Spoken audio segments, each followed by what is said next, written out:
Budget যদি হয় হৃৎপিণ্ড, তাহলে তার ফুসফুস দুটো হলো ব্যাংকিং খাত আর জ্বালানি খাত। যদি আয় ব্যয় এবং যদি ভর্তুকি যদি ঘাটতি না বোঝা যায়, তাহলে বাজেট বোঝা যাবে না। অন্য অনেক কিছু বোঝা যাবে, খাতওয়ারি আলোচনা হতে পারবে, কিন্তু এটা হবে না। আর যদি এটার সাথে দুটো মিলিয়ে বলেন, বাংলাদেশে এই মুহূর্তে আমি তুলনা করি যে বাজেট যদি হয় হৃৎপিণ্ড, তাহলে তার ফুসফুস দুটো হলো ব্যাংকিং খাত আর জ্বালানি খাত। এই দুটোকে ঠিক যদি না করতে পারেন, ব্যাংকিং খাত আর জ্বালানি খাত, তাহলে অন্য কোনো খাতের ভিতরে আমরা অগ্রগতি পাবো না। এখন 1 নম্বর প্রশ্ন দাঁড়িয়েছে, দুটো প্রশ্ন সেই অর্থে এই বাজেটের সামনে আছে। একটি প্রশ্ন হলো আয় কোথা থেকে আসবে, কারণ এটা একটা খুবই কঠিন অবস্থার ভিতরে অবস্থান করছে। আর দ্বিতীয়ত, যে ব্যয়টা করবে সেটা আসলে ঠিকমতো কার্যকর হবে কি হবে না, এই মুহূর্তের প্রয়োজন মেটাবে কি মেটাবে না, এই হলো দুটো প্রশ্ন। আয়ের ক্ষেত্রে যেটা আমরা বলতে চাচ্ছি, এখানে 1 নম্বর হলো যে সরকারের পক্ষ থেকে আমরা যেটাকে বলি ট্যাক্স এক্সপেন্ডিচার, একটু আগে যে বলা হলো বিভিন্ন ভর্তুকি ইত্যাদির বিষয়, এইটাকে পুনর্বিবেচনা করা উচিত, দেখা উচিত যাতে এটা সোজাসুজি বিনিয়োগের পক্ষে যায়। এইটা যেন খুব গুরুত্বপূর্ণ জিনিস। বিনিয়োগের পক্ষের যদি আমরা ভর্তুকি এবং যে সমস্ত ট্যাক্স এক্সপেন্ডিচার রেয়াত দিয়েছি সেগুলি যেন যায়। দ্বিতীয়ত, আমি আরেকবার জোর দিয়ে বলেছি বিভিন্ন জায়গাতে, এবং এটা আমি অর্থমন্ত্রীকে চ্যালেঞ্জ আকারে দিয়েছি, যে আপনি যদি না পারেন তাহলে সাইফুর রহমানের আমল থেকে যেটা আটকে রয়েছে সেটা হবে না। সেটা হলো যে আমি সামনে মানুষ দেখছি, সেটা হলো যে সরকারের যে সমস্ত শেয়ার আছে সেগুলি পুঁজিবাজারে ছাড়তে হবে।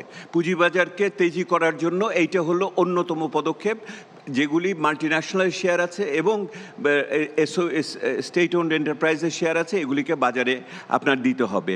আমরা একই রকম বলেছি যে সাবসিডি যেটা ভর্তুকি দেওয়া হচ্ছে আমাদের বিভিন্ন খাতে দেওয়া হয়, এই ব্যাপারে কোনো সন্দেহ নাই, কিন্তু দেখতে হবে যে গরিবের টাকা দিয়ে যেন বড়লোক সাবসিডি না পায়।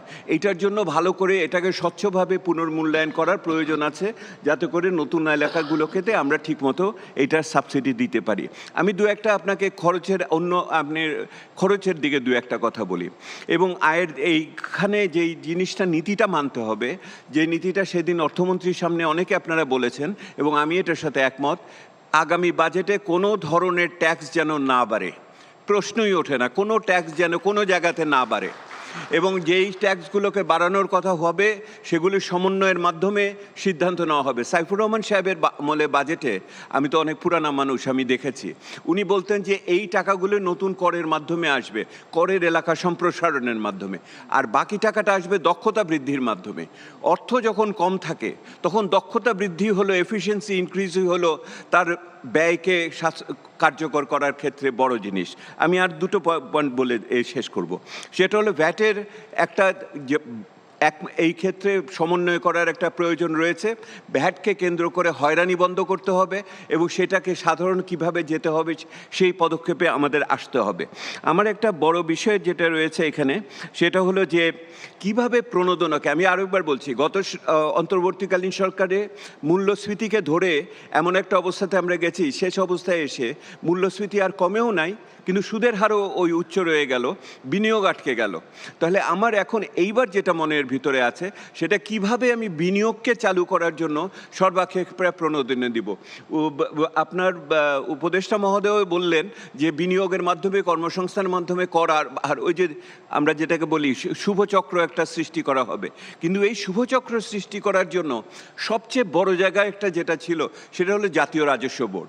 সেই জাতীয় রাজস্ব বোর্ডের ভিতরে তাদের যে বিভিন্ন ধরনের স্বেচ্ছামূলক বিভিন্ন পদক্ষেপের ভিতরে আছে, সেই পদক্ষেপগুলো নিয়ন্ত্রণ করার জন্য আমরা নীতি এবং প্রয়োগকে আলগা করার কথা বলেছিলাম। আপনি বলেন গত 4 মাসের ভিতরে কেন এই জায়গাটাতে এই সরকার এটার কোনো সিদ্ধান্ত নিতে পারলো না? এই যে এই কাজটা অর্ধেক হয়ে আটকে রয়েছে, এইটার ভিতর দিয়ে তো বোঝা যায় সরকারের ক্ষেত্রে তাদের সাহসটা কোথায়।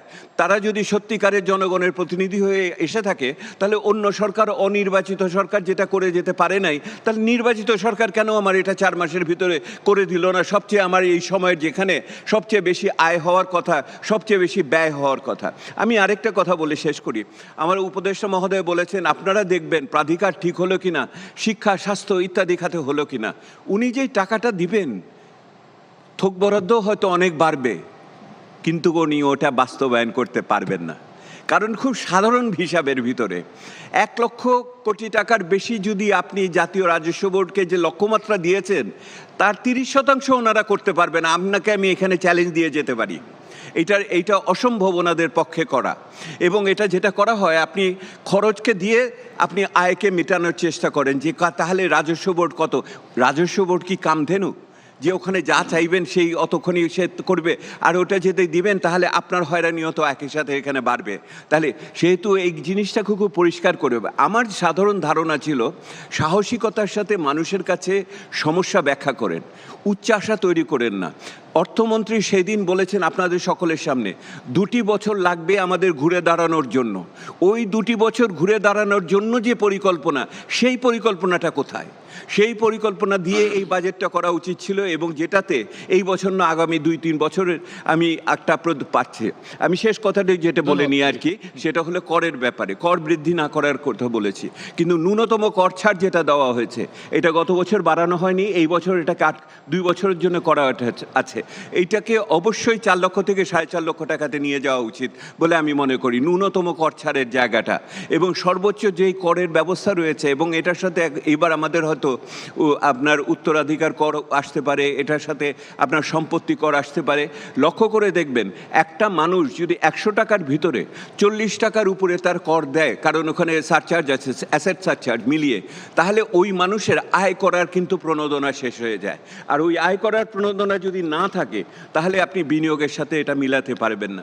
আর ওই বিনিয়োগের সাথে না মিলালে ফ্যামিলি কার্ডের টাকাও কিন্তু সেইভাবে আসবে না। আমি এই চক্রটাকে ব্যাখ্যা করার পক্ষপাতী। এই ব্যাখ্যাটা উপদেষ্টা মহোদয় বলেন, আমার অর্থমন্ত্রী মহোদয় বলেন, রাজনৈতিকভাবে সাহসিকতার ব্যাখ্যা এখানে আমার দিতে হবে। আমি যেটা শেষ কথা যেটা বলতে চাচ্ছি, আমরা তো পরিবর্তন চেয়েছি, আমি প্রত্যাবর্তন চাই না।